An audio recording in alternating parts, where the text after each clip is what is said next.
RWBY is a web show about 4 color-coded girls going to an academy, making friends, and beating up giant monsters with extremely elaborate weaponry. It's made by Rooster Teeth, a production company known mostly for their video game stuff with like those talking Halo people and that one angry guy and that one British guy who gets hit in the face with a condom or something, I don't fuck. The influences from video games are very apparent, as well as the influences from anime. So many elements, in fact, that people are willing to stake their lives on whether or not it is an anime. What do I think about it? Well, I mean, I think if you look really deeply at it, and I mean, you stare really closely at all of its philosophical implications, I do believe that I don't give a shit.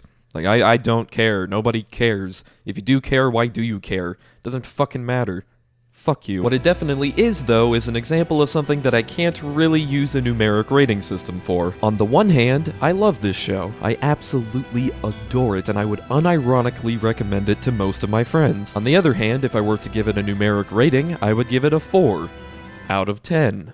But why? Because it has a lot of flaws. In fact, it's so rough around the edges that more time of the show is being spent clouded by the bad aspects than are being dominated by the good. The reason why I love this show is that what you come out of it with is almost entirely the good aspects. Like when you finish watching it for the first time, you'll be kind of lukewarm, like, oh, yeah, it was alright, it was good enough, but then like a day will pass and you'll be like, man, that was a damn good show. Man, I want to check in on that, I want to listen to the soundtrack, I want to look at those fan working shit. Characters are really likable, they're relatable, they're understandable, and they kind of grow. Sure, there might be a little problem with the character progression here and there, but the characters themselves are rock solid. And the world is accessible, you know, but it's also really mysterious. It's like, I want to know more about this shit. Why won't you tell me more about this shit, man? It's so good. I just want to know more, man. And the fight scenes.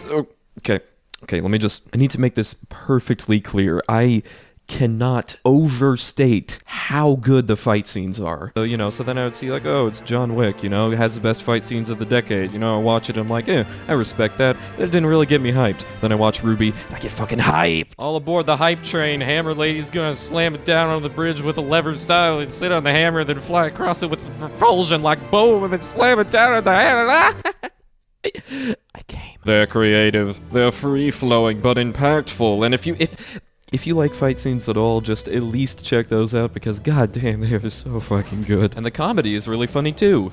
Sometimes. And when it's not, it's because it's being affected by the bad parts. So hey, let's just use this as a transition to mosey on over to the bad parts. Woo! Basically, the bad parts come down to presentation. And yeah, I know it's just a web show that you can watch for free, but I mean, some of it is just... And I mean, don't get me wrong, the aesthetic of it is very nice. Like, I like it, you know, it's Doodled approved, yeah. You know, they're working with what they got and they're doing it well. It's like cell shady kind of bullshit that's real good. I like it, it's nice, it's very nice. But like, the vocal performances are hit or miss and kind of all over the place, the overall timing is off, some of the plot lines are cliche, and the animation can get really stiff and jerky when they're not in a fight scene. Plus, the cinematography can show a complete lack of effort from time to time. A lot of it comes from Rooster Teeth not really being a super high-budget studio or anything, but that doesn't really stop some things from taking you out of the experience. Like when they have a character that talks a mile a minute, but they cast him with someone who has trouble articulating at high speeds. Mountain Glen! Yes! An expansion of Vale that was inevitably destroyed by creatures of Grimm. I mean, I can totally understand that having only in-house employees who aren't necessarily trained in those areas can result in limitations in the vocal abilities of characters, but I feel like swapping some roles around may have aided the issue.